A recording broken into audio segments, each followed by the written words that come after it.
Innalhamdulillah wassalatu wassalamu ala rasulillah wa ala alihi wa sahbihi wa man tabi'ahum bi ihsan ila yaumil qiyamah.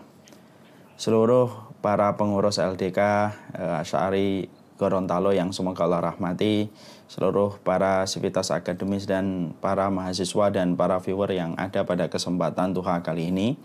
Tentunya tidak ada keberkahan pada satu perkataan dan satu perkumpulan kecuali senantiasa diiringi dengan kesyukuran kita kepada Allah.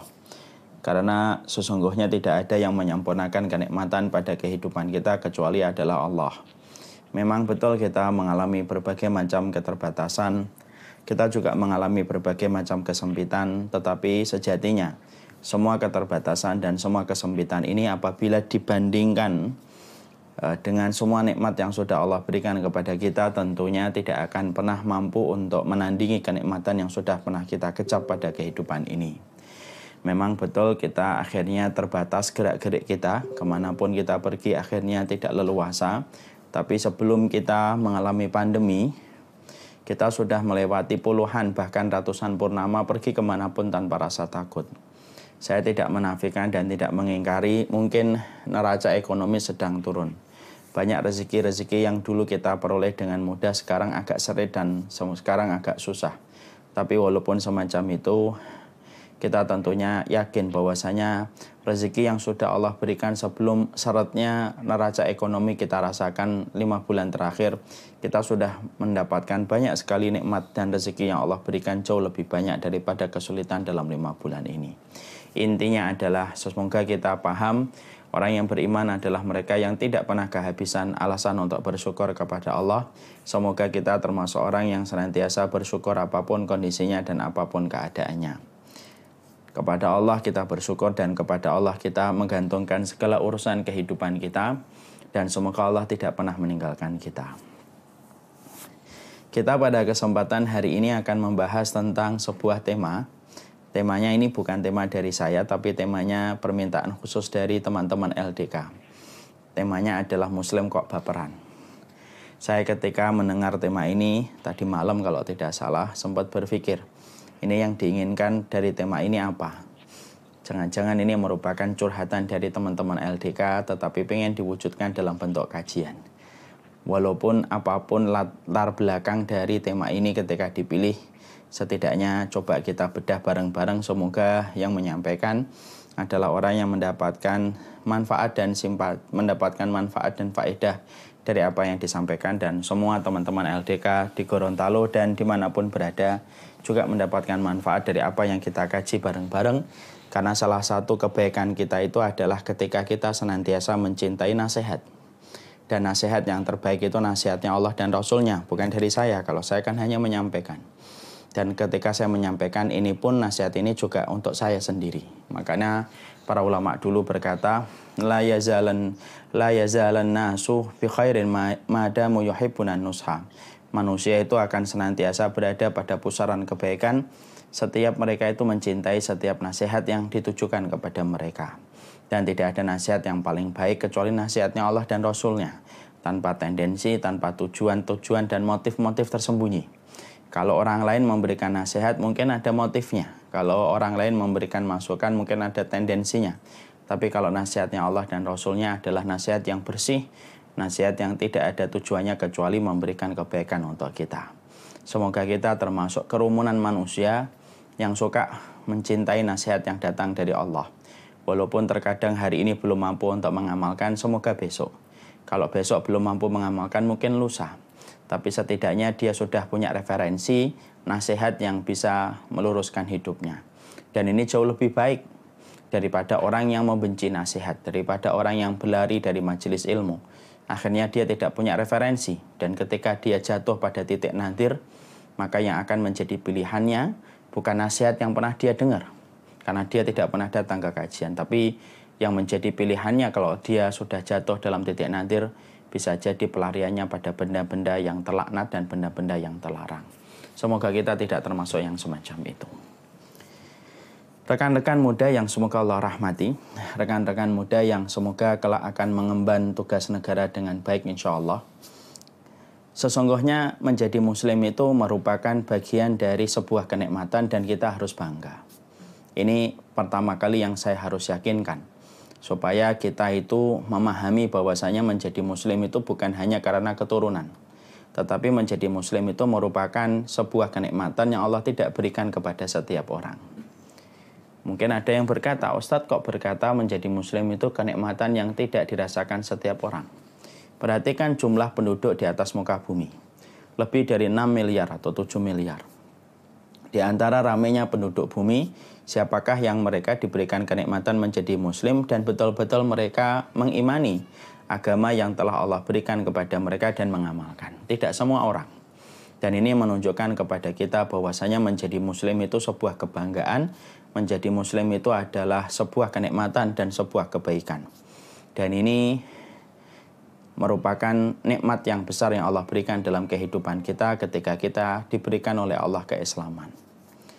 Makanya ketika kita telah menjadi muslim dan ini merupakan bagian dari nikmat besar yang Allah berikan kepada kita, maka di antara hal yang kita lakukan ketika telah mengetahui nikmat besar ketika kita menjadi muslim, maka muslim itu bukan sesuatu yang sifatnya rendahan. Karena menjadi muslim bukan sesuatu yang sifatnya adalah pinggiran. Tapi menjadi muslim ketika itu adalah nikmat besar yang Allah berikan, yang Allah tidak berikan kepada setiap orang. Menjadi muslim itu ternyata menjadi sesuatu yang besar. Karena sesungguhnya mengemban tugas yang besar, itulah menjadi muslim. Makanya coba perhatikan bangsa Arab. Bangsa Arab itu sebelum tersentuh dengan Islam, mereka itu hanyalah penggembala kambing. Bangsa Arab itu sebelum tersentuh dengan Islam, merekanya, kerjaannya, aktivitasnya hanyalah perang antara kabilah dengan kabilah. Mereka sebelum mengenal Rasulullah, pekerjaan mereka adalah menanam anak perempuan. Dan mereka senang sekali untuk berzina, di mana pernikahan itu tidak lagi sakral dan tidak lagi suci di antara mereka. Itulah bangsa Arab sebelum mengenal Islam. Tapi setelah Rasulullah itu datang, menyentuh pada kehidupan mereka, dan setelah Rasulullah mengajarkan dakwah dan akhirnya para sahabat berbondong-bondong masuk Islam, perhatikan bahwasanya Islam itu membawa perubahan besar dalam kehidupan seseorang. Akhirnya Islam itu merubah seseorang Abu Bakar menjadi manusia yang luar biasa memiliki keutamaan di dalam Islam. Islam itu merubah Bilal bin Abi Robah yang asalnya budak, kemudian menjadi orang yang muadzin, bahkan terdengar suara terompah kakinya di surga. Islam itu merubah Wahsy yang membunuh Hamzah, lalu sebenarnya dia juga budak, tetapi akhirnya dia menebus kesalahannya ketika membunuh pamannya Rasulullah dengan membunuh Musailamah Al-Kadzab, orang yang mengakui sebagai nabi palsu. Intinya adalah Islam itu kalau sudah turun menjadi kenikmatan, Islam itu pasti akan merubah sesuatu yang kecil menjadi besar. Dari bangsa penggembala kambing menjadi bangsa yang besar. Sampai dalam hitungan waktu yang tidak terlalu lama, bangsa Persia dan bangsa Romawi itu kalah takluk di hadapan kaum muslimin ketika mereka tahu betapa besarnya Islam itu telah merubah kerumunan bangsa Arab yang hanya penggembala kambing menjadi bangsa yang ditakuti oleh orang-orang Persia dan orang Romawi. Makanya sampai ada satu peperangan yang melawan orang Persia itu, bagaimana orang Persia itu kalau sudah mendengar takbirnya kaum muslimin, para sahabat kalau sudah bertakbir Allahu Akbar di dalam peperangan, orang-orang Persia itu tunggang langgang ketakutan mereka. Karena suara takbir itu menggetarkan hati mereka dan membuat ciut hati mereka. Makanya komandan-komandan perang, komandan-komandan militer bangsa Persia sampai membuat satu ide gila. Bagaimana tentara-tentara Persia itu diberikan rantai supaya tidak kabur ketika menghadapi kaum muslimin. Makanya dikenal dengan peperangan Dhatus Salasil. Peperangan dengan rantai. Kenapa? Karena itu menggambarkan betapa besarnya Islam pada saat itu. Kalimat takbirnya saja itu menggetarkan musuh dan menciutkan nyali mereka untuk berhadapan dengan kaum muslimin. Padahal sebelumnya, bangsa Arab sebelum tersentuh dengan Islam hanyalah bangsa yang tidak pernah dianggap, bahkan tidak ada eksistensinya di peta peradaban pada zaman itu. Makanya orang-orang Persia, Heraklius, dan kemudian orang Romawi, ketika mereka akhirnya berhadapan dengan para sahabat dan kaum muslimin pertama kali, mereka itu tidak tahu ini bangsa yang turun dari mana, keturunan siapa bangsa ini. Kok tiba-tiba menantang imperium kita, yaitu adalah imperium Persia dan imperium Romawi. Dan itu sudah menjadi dalil secara kuat secara referensi dan empiris kita kuat mendapati sesungguhnya Islam itu adalah nikmat yang besar, dan Islam itu ketika menjadi nikmat, Islam itu membawa message yang luar biasa. Islam itu merubah dari sesuatu yang hina menjadi sesuatu yang agung, dari sesuatu yang remeh menjadi sesuatu yang besar ketika orang itu sudah bersentuhan dengan sebuah kenikmatan yang bernama Islam. Ya. Berapa banyak kita mendapati mu'alaf ketika mereka masuk Islam, bersentuhan dengan keislaman, mereka akan menjadi orang terdepan dan garda terdepan untuk membela Islam. Dan itu sering kita jumpai di mana-mana dan sering kita dapati di mana-mana untuk menunjukkan kepada kita bahwasanya Islam itu adalah merubah betul totalitas kehidupan manusia. Perhatikan orang yang hijrah. Orang yang hijrah itu ketika sebelum mereka hijrah dan sebelum mereka bertaubat dan sebelum kenal Islam itu merupakan nikmat pada hidupnya, mereka minum alkohol. Mereka terlibat dengan cinta-cinta yang muter-muter hanya urusan syahwat dan ujungnya adalah perzinahan. Mereka mungkin berputar-putar pada barang-barang yang haram. Tapi perhatikan, orang-orang yang dulunya berkubang dalam dosa, berkubang dalam kemaksiatan, kalau sudah tersentuh Islam, cek. Apa yang terjadi? Yang terjadi adalah mereka langsung berubah total. Narkoba mereka tinggalkan, seluruh kemaksiatan mereka tinggalkan, dan mereka berubah menjadi manusia yang baru dan manusia yang kuat setelah mereka tersentuh dengan Islam. Karena setiap Islam datang itu message-nya merubah kehidupan manusia. Makanya kalian mungkin pernah mendengar kisah nyata seorang gembong narkoba terbesar yang akhirnya dihukum mati. Perhatikan hidupnya. Dan perhatikan bagaimana rutinitas kegiatannya ketika sebelum bersentuhan dengan Islam. Dia sibuk untuk menjual narkoba, hidupnya hanya dekat dengan perempuan, zina, dan memuaskan apa yang dia mau pada kehidupan. Sampai ketika dijebloskan ke penjara, dia masih berdagang dengan narkoba. Sampai dilemparkan ia ke Nusa Kambangan. Justru di Nusa Kambangan akhirnya dia mendapatkan cahaya Islam, masuk Islam. Dan apa yang terjadi? Message-nya Islam kena pada hatinya. Dia akhirnya berubah menjadi manusia yang baru. Sampai akhirnya betul-betul dia menjaga sholat, menjaga wudhu, menjaga Qur'annya. Bahkan itu selalu dia jaga senantiasa istiqomah sampai dia ditembak mati pada keputusan pengadilan ketika dia mendapatkan hukuman mati. Disitulah kita mendapatkan, itulah Islam. Itulah kenikmatan besar yang Allah berikan bernama Islam. Karena Islam itu yang menurunkan Allah. Dan Islam itu pasti membawa perubahan. Islam tidak mungkin Allah turunkan hanya untuk menjadi agama ritual saja. Tidak. Kalau memang Islam itu hanya menjadi agama ritual, tidak perlu turun di sisi Allah. Manusia bisa buat agama sendiri. Islam itu bukan hanya agama turunan saja. Kalau adalah agama turunan, Allah tidak perlu menurunkan. Cukup setiap manusia membuat kreasi pada agama. Tapi bedanya Islam dengan semua yang lainnya adalah Islam itu betul-betul turun dari sisi Allah Subhanahu wa Ta'ala. Ketika dia turun dari sisinya Allah, maka dia tidak main-main. Karena Allah adalah zat yang selalu bersungguh-sungguh dan zat yang sempurna. Dan Allah itu perfeksionis dalam segala sifatnya. Allah itu sempurna dalam segala apa yang Allah buat. Maka yang Allah buat ketika Allah mensyariatkan agama Islam turun dalam kehidupan kita, berarti Allah tidak ada bermain dan bercanda pada agama ini, kecuali agama ini ketika direspon dengan cara yang benar, hati yang bersih, fitrah yang salimah, maka agama ini membawa message untuk kemudian menjadi perubahan. Dan itulah yang harusnya kita mengerti. Makanya mungkin kisah yang sering kalian dengarkan, Muhammad Al-Fatih umur 15 tahun, bersentuhan dengan Islam. Perhatikan, seorang anak belia umur 15 tahun, tapi ketika dia faham Islam, message-nya Islam itu direspon sama Muhammad Al-Fatih.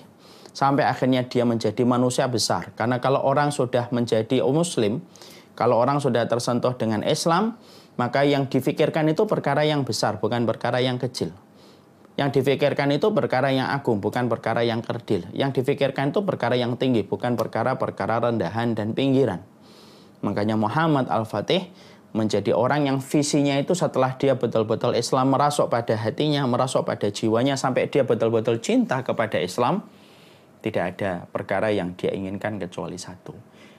Bagaimana Islam itu mendarat di bumi Konstantinopel.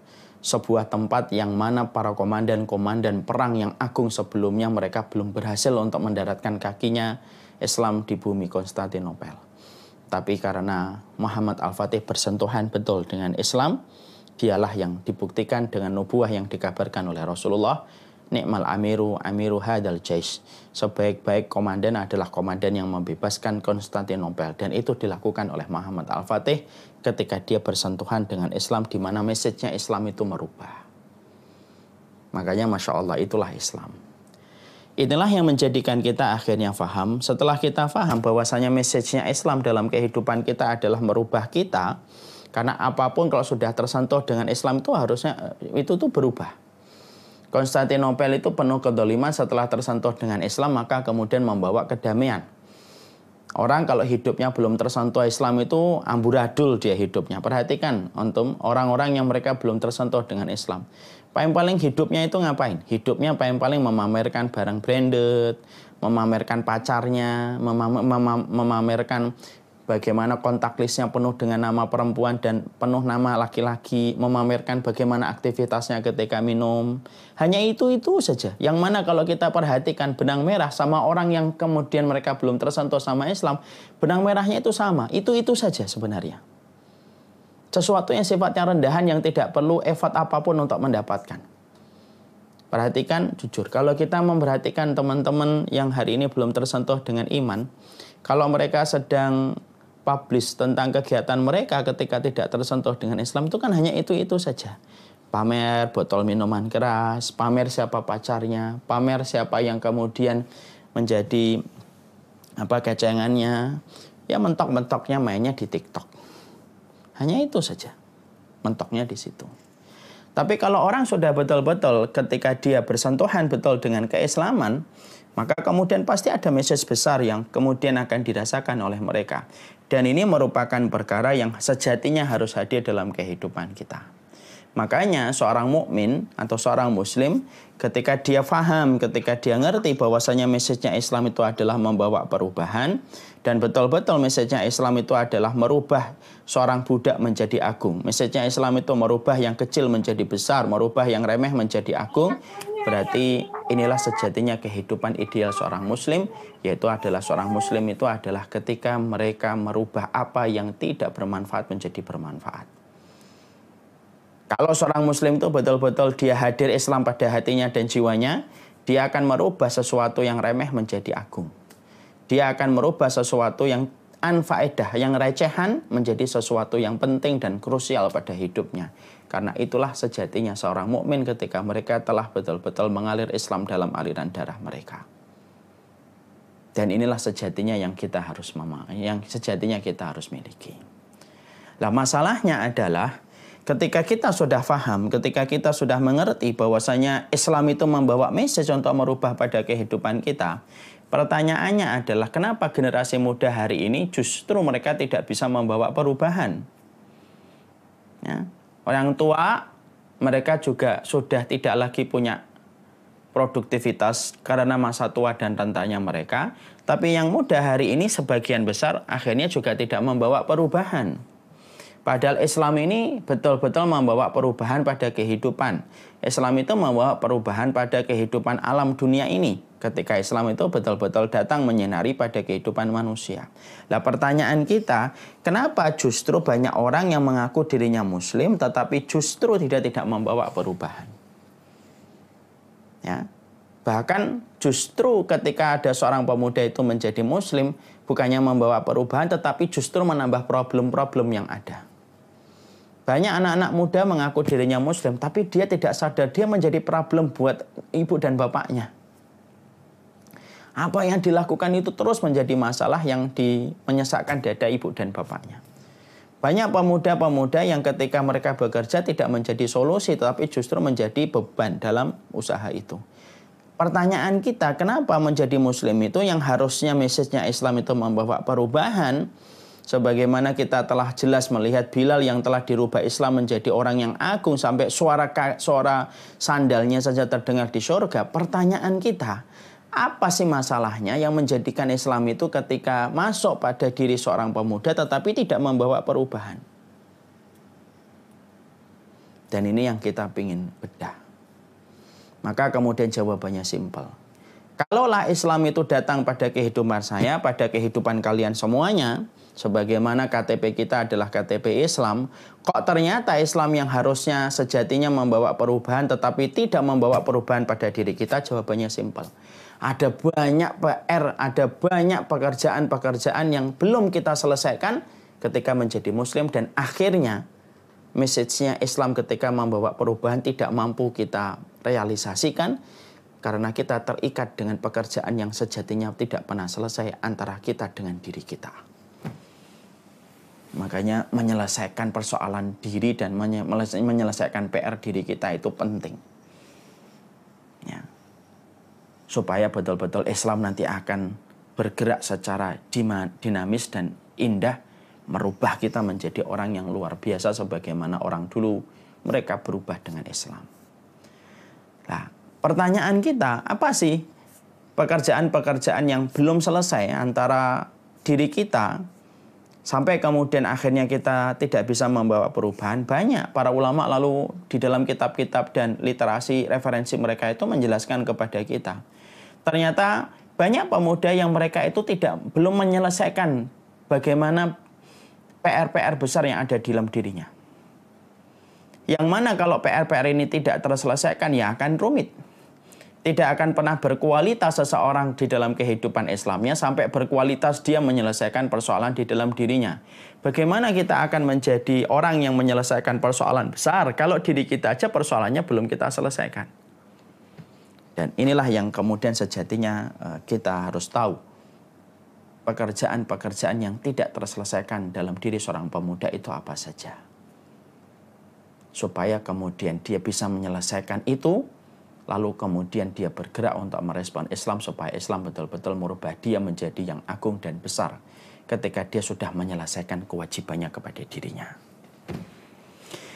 Yang pertama, hal-hal ataupun sesuatu yang kemudian menjadi hal yang tidak selesai dalam diri atau belum selesai dalam diri seorang pemuda atau menjadi seorang muslim itu apa?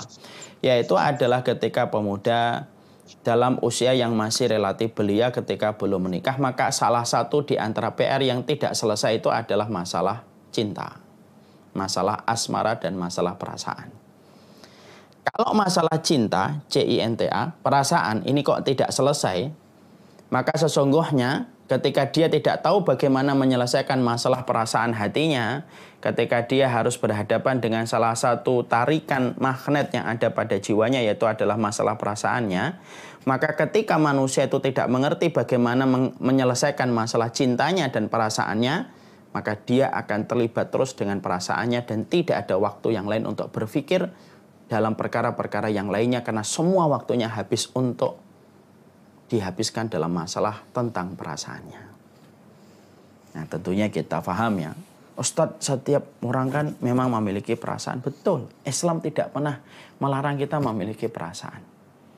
Kan saya sudah pernah nyampaikan dalam salah satu kajian saya, urusan perasaan dan cinta itu yang ngasihnya Allah. Tiba-tiba kita senang fulan, tiba-tiba kita senang fulana, itu sebenarnya adalah dari Allah. Tapi ingat, perasaan itu ketika diturunkan kepada kita itu sejatinya, perasaan itu ketika diturunkan kepada kita sejatinya untuk uji kita. Apakah kita memakai perasaan itu sampai terjatuh pada sesuatu yang diharamkan oleh Allah, hilang keberkahan dalam kehidupan kita nanti, ataukah kita menahan diri supaya mendapatkan keberkahan ketika Allah menguji kita dengan perasaan dan kita lulus dengan perasaan itu ketika menempatkan Allah lebih tinggi daripada orang yang kita puja. Nah, masalah asmara ini masalah yang selalu senantiasa ada. Dan ini termasuk salah satu pekerjaan yang harus diselesaikan dulu. Kalau kemudian seorang muslim tidak menyelesaikan perasaannya, terutama anak-anak muda dalam masalah perasaan yang kok belum selesai, maka dia tidak akan pernah berpikir hal yang lainnya. Orang kalau sudah kasmaran, sampai kemudian dia membanggakan pacarnya, posting di mana-mana, lalu kemudian membanggakan tentang pacarnya. Selalu pikirannya itu hanya tentang pacarnya. Selalu bayangannya adalah pada seseorang yang dia puja. Dia tidak berpikir tentang bagaimana Islam, dia tidak berpikir tentang bagaimana kaum muslimin. Kadang-kadang dia juga lupa tentang orang tuanya. Kenapa? karena terlibat masalah perasaan dan tidak diselesaikan dengan batasan-batasan yang ada, dengan ketentuan-ketentuan yang ada, perasaan itu kayak air banjir yang bisa menghantam apa saja dan bisa merusak apa saja.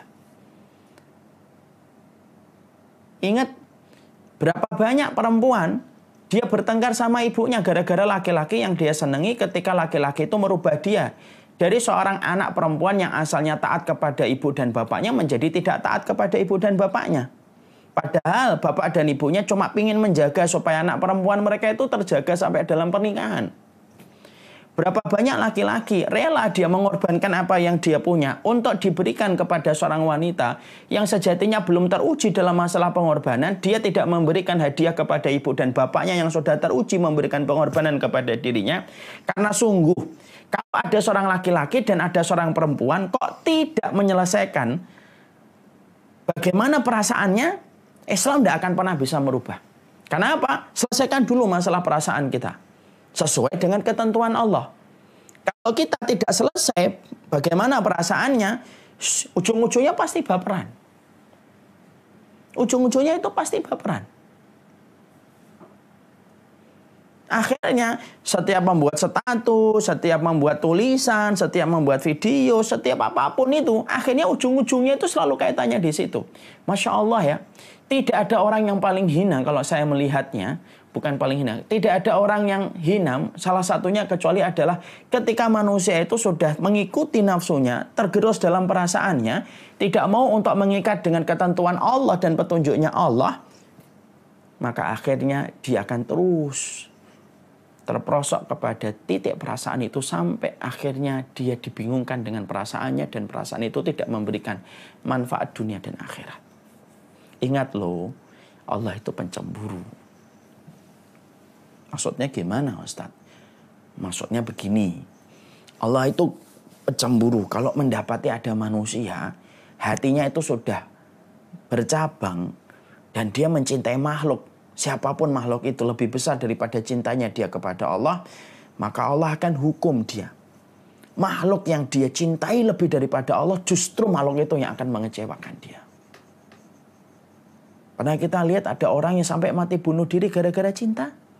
Pernah kita jumpai ada orang yang sejatinya, orang yang sampai tidak mau nikah hanya gara-gara kecewa, pernah satu orang? Ada orang yang kemudian menjadi kecewa dan menjadi homo gara-gara patah hati? Ada orang yang menjadi lesbian gara-gara dia patah hati? Banyak. Masalah perasaan itu harus tuntas. Terus bagaimana Ustadz? Caranya kita untuk menuntaskan perasaan kita sebagai seorang muslim. Maka kita harus memahami.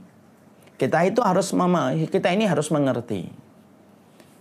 Kalaulah kemudian ada seorang laki-laki dan seorang perempuan, sebelum dia itu menyelesaikan urusan perasaannya, dia harus melihat kepada kemampuan dirinya. Saya ini sudah siap untuk menikah ataukah belum? Kalau jawabannya belum, simple. Jangan pernah mendekat kepada gelanggang, jangan pernah mendekat kepada ring yang mana nanti kita akan kalah dan babak belur di dalam ring itu. Apa itu? Mendekati laki-laki atau mendekati perempuan yang sejatinya. Laki-laki dan perempuan kalau belum nikah, tidak ada ring, tidak ada titik lemahnya wanita, tidak ada titik lemahnya laki-laki, kecuali adalah lawan jenisnya ketika mereka belum menikah. Karena itu yang sejatinya akan menghilangkan kualitas dan kebaikan dirinya. Ingat ya, setiap orang itu memiliki titik lemah, weakness point. Dia itu pasti punya titik lemah. Dan titik lemahnya laki-laki, perempuan. Titik lemahnya perempuan, selain harta, adalah laki-laki yang belum halal untuknya.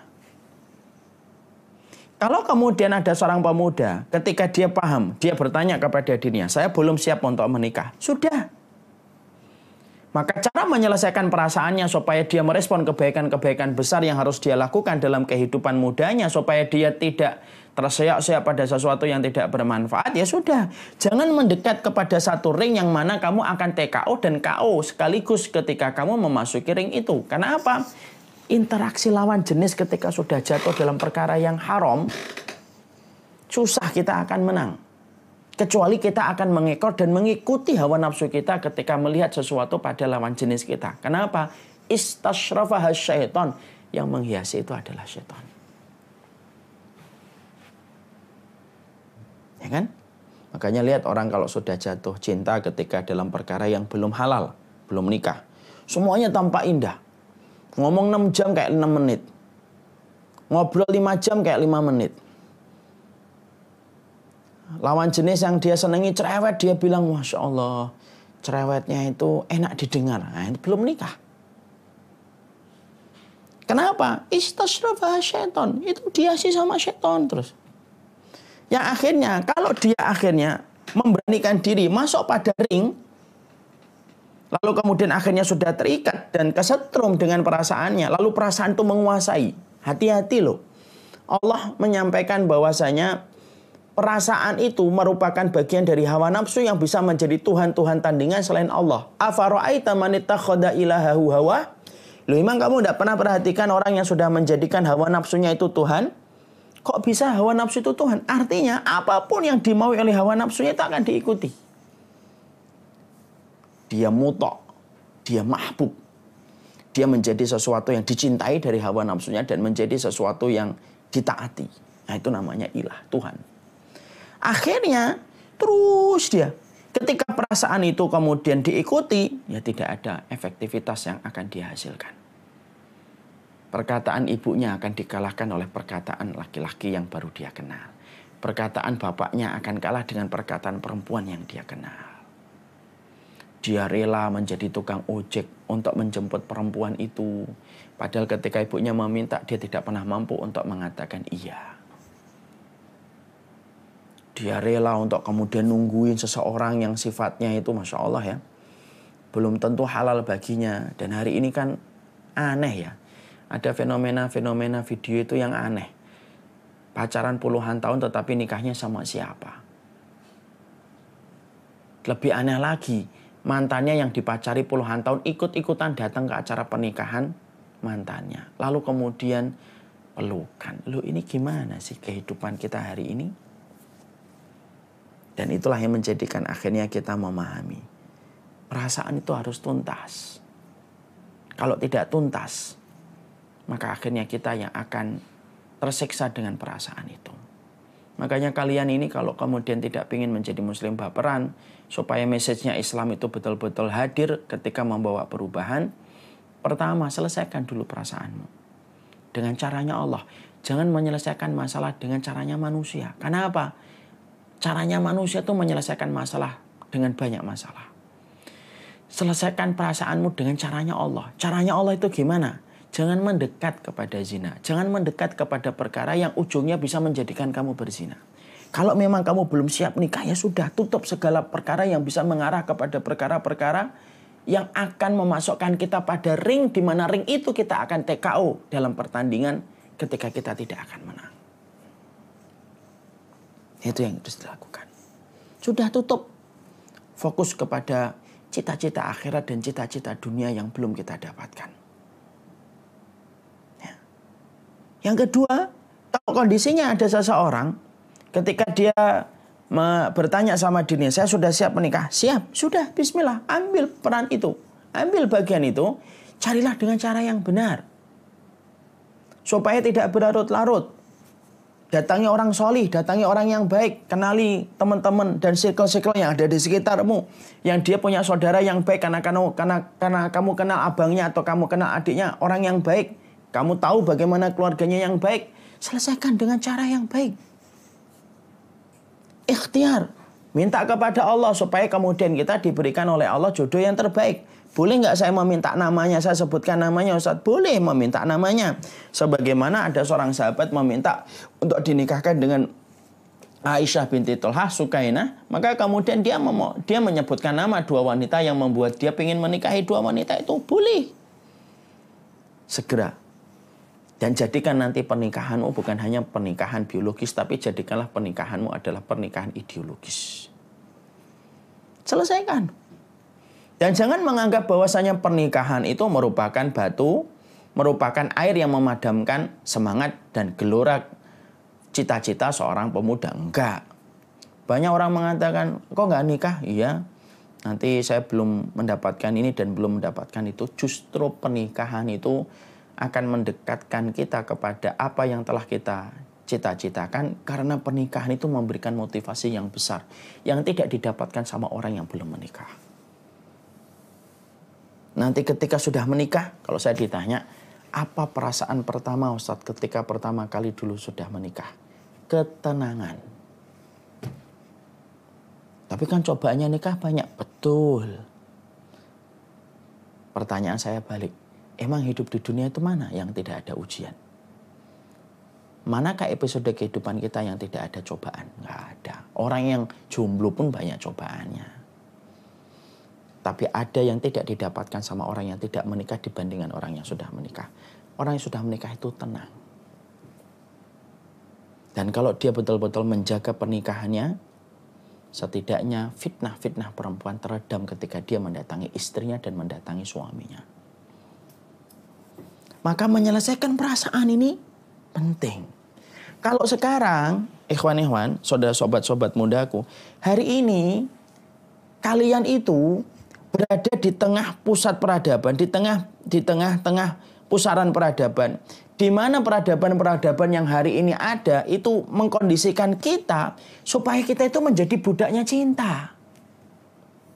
Jadi seakan-akan yang paling gede dalam urusan hidup kita itu cinta saja. Makanya sinetron selalu ujung-ujungnya cinta. Film Bollywood ujung-ujungnya cinta. Bahkan film Korea kalau diperhatikan benang merahnya itu apa sih? Masalah cinta. Ada bos senang sama kemudian office boy. Ada anak yang miskin, perempuannya miskin, nanti lakinya kaya. Atau sebaliknya perempuannya kaya raya. Pengusaha-pengusaha yang memiliki banyak perusahaan, nanti lakinya orang miskin. Itu saja. Dan kenapa semuanya itu selalu mendewa-dewakan masalah cinta? Karena mereka tahu betul manusia itu kalau sudah ngikutin perasaan, pertahanannya itu paling lemah. Ketika mereka sudah jebrol pertahanan mereka, lalu diajak untuk berputar-putar terhadap perasaan,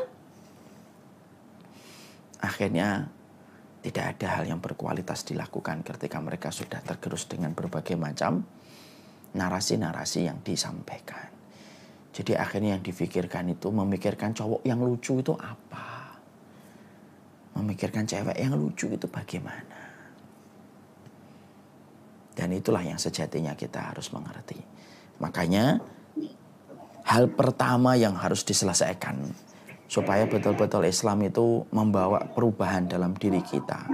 Karena satu kebanggaan kita itu adalah ketika kita telah menjadi muslim, tolong ya diselesaikan urusan perasaan kita dengan caranya Allah, bukan dengan caranya kita. Siapapun yang telah menyelesaikan urusan perasaannya dengan caranya Allah, Allah pasti muliakan. Allah pasti akan selesaikan. Dari apa yang menjadi perkara yang sering membuat orang itu tidak berkualitas hidupnya. Sedih ya kalau masalah perasaan itu tidak kita selesaikan dengan caranya Allah. Banyak perzinahan. Padahal kalau dipikir-pikir zina itu yang paling rugi siapa? Perempuan. Perempuan ketika zina dibuka kancing bajunya oleh laki-laki tanpa ada komitmen dan pengorbanan serta effort apapun. Modalnya hanya naik motor, hanya naik mobil, itu pun mobil orang tuanya, motornya juga masih motor orang tuanya. Anehnya lagi, jajanin pacarnya juga masih atas nama uang, pakai atas nama uang bapak dan ibunya. Lalu dia berhadapan dengan perempuan yang sudah terikat perasaannya ketika dia tidak menyelesaikan perasaannya. Dia buka kancing bajunya dan dia serahkan yang paling berharga kepada laki-laki tanpa effort yang dia lakukan laki-laki itu. Kalau Islam kan enggak. Islam tuh jaga betul seorang perempuan. Kalau pengen nyentuh hati-hati. Nikahin dulu baru bisa nyentuh. Melatih bagaimana setiap orang itu bertanggung jawab. Makanya pernah ada satu dialog itu. Orang itu mencoba untuk mendiskreditkan Islam. Orang yang kena Islamophobia. Islam itu diskriminatif sama perempuan. Loh kok kenapa bisa mengatakan itu? Iya, menyentuh perempuan aja nggak boleh.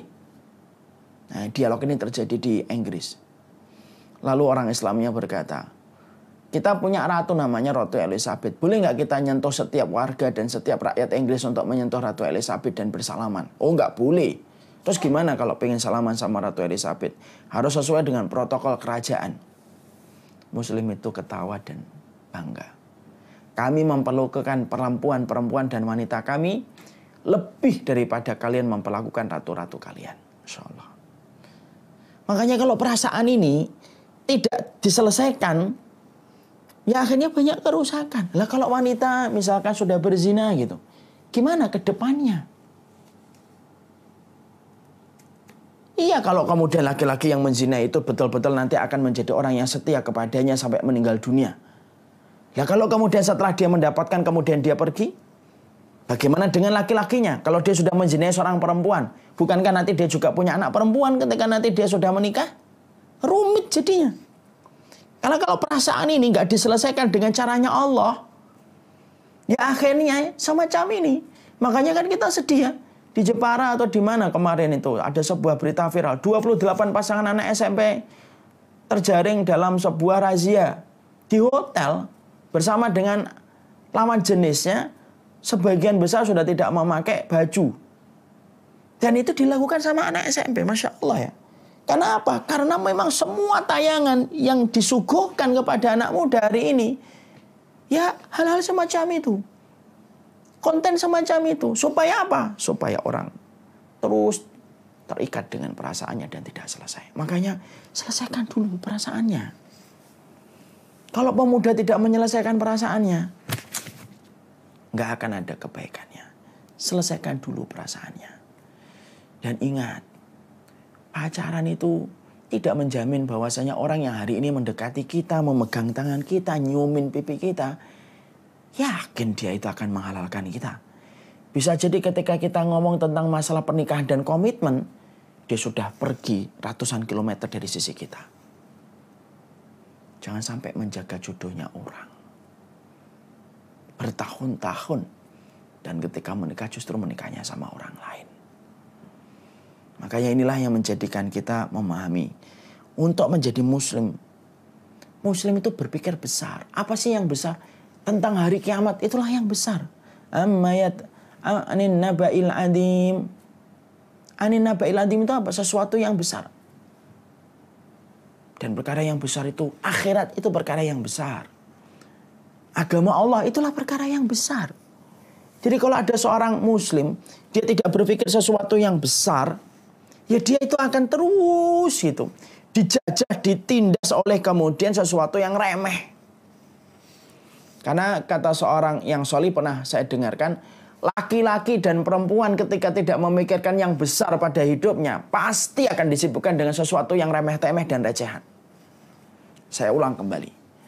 Laki-laki dan perempuan yang tidak tersibukkan dengan sesuatu yang besar, pasti akan tersibukkan dengan sesuatu yang recehan. Perasaan itu recehan atau besar, Ustaz? Tergantung.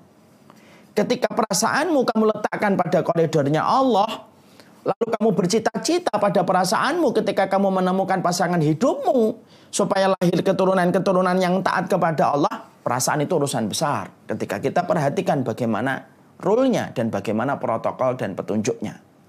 Tapi perasaan ketika akhirnya hanya diikuti untuk menjadi hawa nafsu dan tidak diselesaikan dengan caranya Allah, itu recehan. Dan ujungnya adalah kerugian dalam kehidupan kita. Makanya saya tahu nih di LDK ini salah satu perkara yang paling menyita perhatian anak muda sebelum menikah itu, selain mata kuliah, selain IP yang harus diselesaikan, adalah perasaannya. Saya sampaikan, perasaan itu datangnya dari Allah. Dan ketika perasaan itu datangnya dari Allah, Allah cuma pengen tahu siapa yang mampu melewati perasaan itu untuk Allah, dan siapa yang akhirnya kalah dengan perasaan itu dan mengikuti hawa nafsunya. Makanya diselesaikan perasaannya itu. Kalau memang belum siap untuk menikah, sudah tutup. Jangan masuk pada ring yang akan membuat kita kalah dan TKO babak belur. maaf ya, bukan hanya yang sudah nikah. Orang yang sudah nikah umurnya 50 tahun itu kalau sudah terkena virusnya, titik lemahnya, yaitu kepada perempuan yang tidak halal atau laki-laki yang tidak halal, itu bisa berubah kayak anak kecil. Karena laki-laki dan perempuan itu kalau sudah kayak perasaan, kalau sudah diikuti dengan hawa nafsu, persis kayak anak kecil yang meminta mainan, atau meminta manisan. Kalau dia belum dapat, maka dia akan menangis terus dan meronta-ronta. Kalau memang belum siap menikah, tidak usah dibuka celah. Tutup untuk menjaga kemuliaanmu dan hatimu tidak tersibukkan dengan sesuatu yang tidak bermanfaat. Coba kalau akhirnya perasaan itu jadi hawa nafsu. Dia buka perasaannya ketika belum siap untuk nikah. Akhirnya maunya itu senang-senang pacaran saja. Tiap hari ngeliatin WA, online atau tidak online. Kok belum di checklist biru, pasang status apa, jam segini pergi sama siapa. Mikirin orang, mikirin diri sendiri aja tidak becus, apalagi mikirin orang. Maka itu yang kemudian menjadi hal yang harus diperbaiki. Kalau sudah siap menikah, minta istikharah kepada Allah. Saya sudah siap menikah, saya siap berkomitmen, dan saya sampaikan. Kalau boleh saya ngobrol, Ustadz, kalau dalam pernikahan itu yang disesali apa Ustadz? Kalau saya boleh ngomong, saya itu menyesal nikahnya ketika agak berumur. Saya tuh pengen menikahnya itu umur 23, 22, 24. Tapi qadar Allah sudah terjadi. Karena apa? Karena pernikahan itu sejatinya memberikan motivasi dalam diri kita. Motivasi yang paling halal itu motivasi pernikahan. Keberkahan yang paling besar itu keberkahan, salah satunya selain orang tua itu keberkahan dalam pernikahan. Makanya Rasulullah sampai mengabarkan orang itu ketika belum menikah, maka dia baru mendapatkan separuh agama. Kalau sudah menikah, maka dia sempurna agama dia. Selesaikan perasaan kalian dengan caranya Allah. Supaya dengan caranya Allah, maka kita tidak menjadi muslim yang diombang-ambing oleh gelombang perasaan. Akhirnya menjadi sibuk dalam perkara recehan dan luput dari perkara yang besar dan agung. Yang kedua, apa hal yang harus kita selesaikan dalam diri kita sebelum betul-betul Islam itu harusnya merubah kita menjadi sesuatu yang bermanfaat dan menjadi sesuatu yang sifatnya merubah pada kebaikan. Yang kedua, selesaikan bagaimana kita memandang kehidupan. Ini penting juga. Ini karena apa? Karena setiap anak muda selalu dipenuhi dengan idealisme. Dan salah satu idealisme yang hari ini dominan dan mayoritas difikirkan oleh anak muda itu apa? Uang. Bahkan kadang-kadang maaf ya, di pekerjaan dakwah itu pun sampai akhirnya yang difikirkan adalah uang. Padahal yang kita harus mengerti ketika kita berusia pada usia muda, idealisme untuk memiliki kekayaan dan cita-cita supaya nanti kaya boleh, tidak terlarang. Karena memang Allah membagi muslim itu dua. Ada muslim yang berkelapangan harta, ada muslim yang berkesempitan harta. Tapi yang ingin saya sampaikan di poin yang kedua itu apa? Selesaikan dulu bagaimana kita menata, bagaimana kita memandang kehidupan ini, bahwasanya kita harus terus untuk tidak pernah berhenti dan tidak pernah lelah untuk mengkondisikan bahwasanya yang mencukupi kita itu sejatinya bukan uang, tetapi yang mencukupi kita sejatinya adalah Allah. Kenapa saya harus sampaikan ini? Supaya nanti ketika kita perjalanan hidup kita tidak terkena insecure hanya gara-gara kita sering membandingkan kehidupan kita sama orang. Hari ini kan gitu ya. Katanya salah satu fenomena yang hari ini banyak menimpa kepada anak muda itu insecure. Dia merasa tidak percaya diri, membandingkan hidupnya sama orang lain, membandingkan hidupnya sama sama temannya. Bahkan dengan meme-meme yang sifatnya melucu tapi menggambarkan tentang bagaimana hatinya, misalkan jiwa miskinku berontak dan lain sebagainya. Disinilah kita harus memahami. Mari kita selesaikan yang kedua. Saya cuma menyampaikan bahwasanya terlalu remeh kalau kehidupan kita itu hanya memikirkan untuk mendapatkan duit. Itu persis sebagaimana binatang yang memikirkan makanannya setiap dia bergerak. Itu ketika mereka menjadi muslim supaya dia tidak baperan dan tidak terkena insecure itu adalah ketika dia paham yang kita minta kepada Allah itu rezeki bukan dunia. Ini sering saya sampaikan di banyak kesempatan. Sobat-sobat muda, beda antara dunia dan rezeki itu beda. Dunia itu angka deret. Gaji 2 juta, 3 juta, 4 juta, 5 juta. Kamu setelah nanti kuliah kemana? Di sini gajinya 3 juta, di sini gajinya 4 juta. Itu namanya dunia. Tapi kalau seorang muslim itu supaya tidak baperan, dia harus paham. Kita ini tidak mencari dunia, tapi mencari rezeki. Kenapa? Cakupan rezeki jauh lebih luas daripada cakupan dunia. Kalau setiap mukmin itu sudah paham bahwasanya yang dibutuhkan dalam hidup itu adalah rezeki, tidak akan pernah dia insecure. Dia tidak akan pernah membandingkan dirinya dengan orang lain. Kenapa? Bisa jadi orang yang hari ini kita lihat ketawa, bisa jadi habis ketawa ketika dia di-shoot, habis di-shoot itu dia menangis. Ingat loh, depresi itu hari ini sudah tidak memiliki rupa dan ekspresi wajah. Dan kita harus paham, yang kita cari itu kepuasan atau kebahagiaan sih. Kalau hanya puas, mungkin duit memuaskan. Tapi apakah membahagiakan? Belum tentu. Tapi kalau rezeki pasti membahagiakan. Orang yang bahagia itu pasti puas. Tapi orang yang puas belum tentu bahagia. Orang kalau habis berzina puas. Tapi apakah bahagia? Banyak yang menangis setelah itu menyesal. Makanya yang kita selesaikan dulu adalah visi kita ketika menjadi muda. Supaya kita tidak baperan. Karena baperan itu yang pertama karena perasaan. Yang kedua itu karena membandingkan diri kita dengan orang lain dengan gajinya.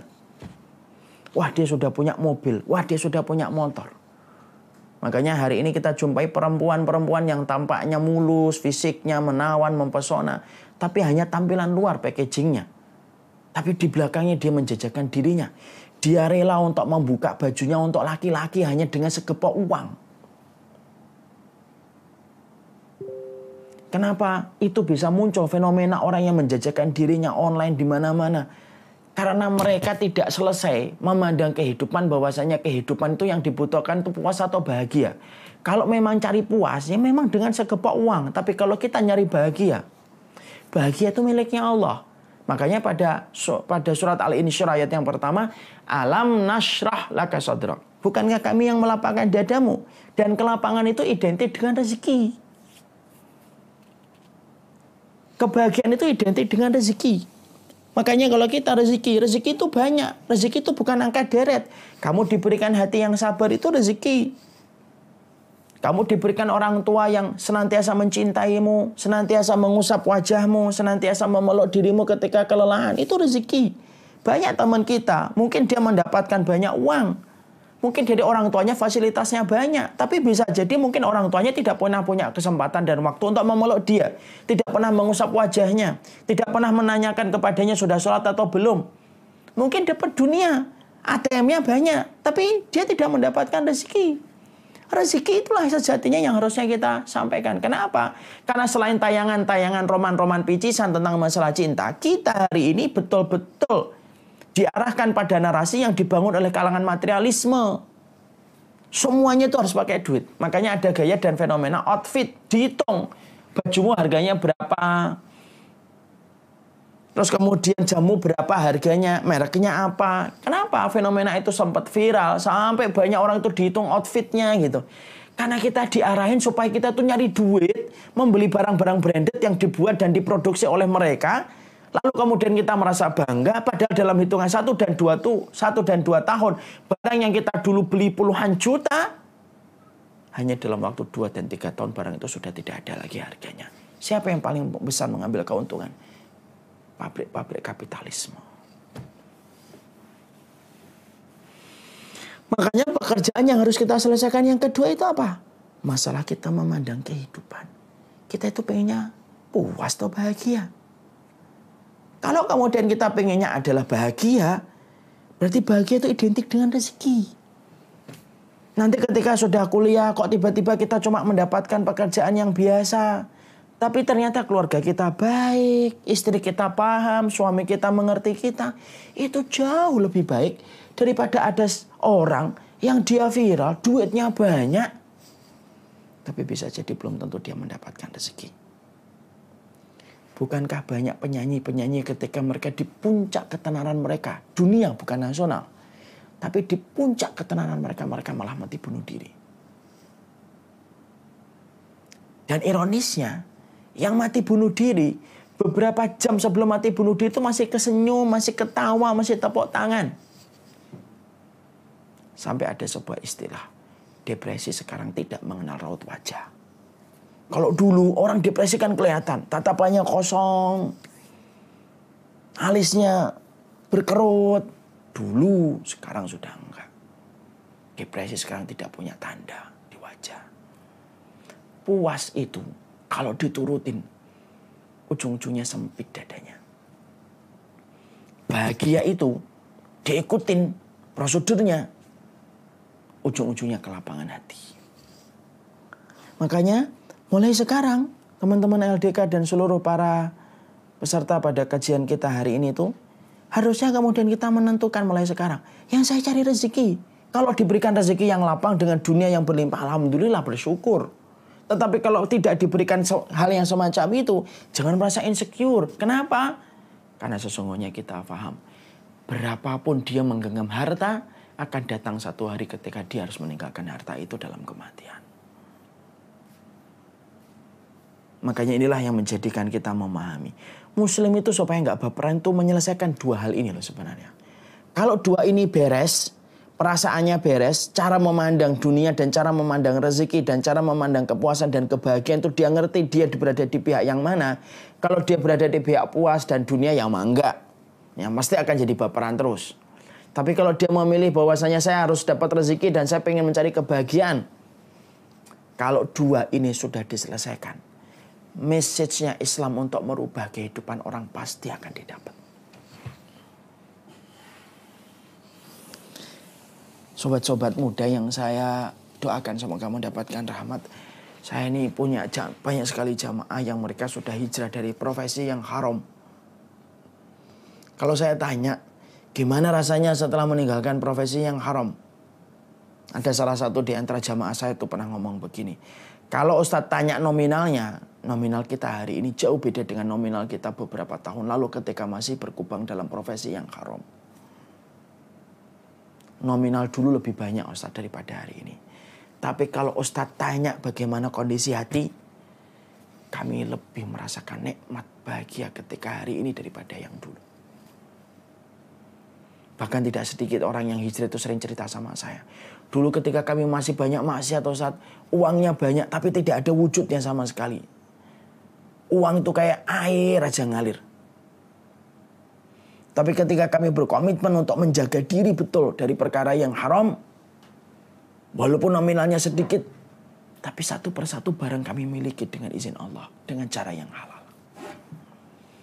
Itulah yang menjadikan kita memahami. Selesaikan perasaanmu. Selesaikan cara kamu memandang kehidupan. Insya Allah kamu tidak akan baperan dan saya juga insya Allah tidak akan baperan. Kalau saya juga lagi berusaha untuk menyelesaikan dua perkara ini. Dua perkara ini sebenarnya dialami manusia tanpa umur. Tapi sangat kental ketika dirasakan sama orang-orang kawula muda. Sobat-sobat muda.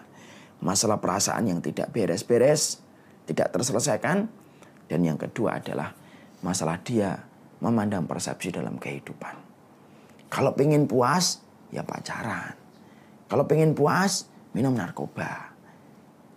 Kalau pengen puas, seneng-seneng. Main apa saja yang mau.